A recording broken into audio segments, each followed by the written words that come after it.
Assalamu алейкум, урматтуу Москвалардын катталуучулары, амансыздарбы? Кече түштөн кийин баштаган кар эртеменге чейин жаап, мына минтип 15 сантиметрдей кар жаап коюп тур же. Москвада жол тайгак. Жолдордун көбү күрөлгөн эмес. Өзүм чыга турчу жерди моинтип күрөп, азыр даярдап турам. Негизи күрөк алып алыш керек экен. Азыр мен бияктан бир орустан сурап эле күрөп койдум. Негизи мынчалык кар жаабайт эле да.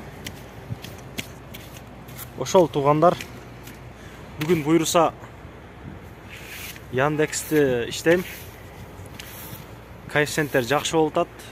Канча иштегенимди, канча километрге канча рубльге алып барганымды киргизем азыр. Андыктан акырына чейин биз менен чогуу болуңуздар.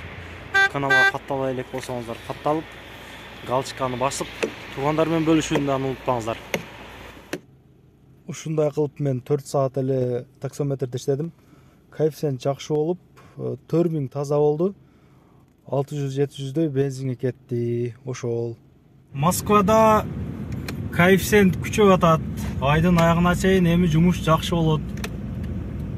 Доставканы катырыңыздар эми. Такси өзүнчө бир сонун болот. Доставка өзүнчө сонун болот.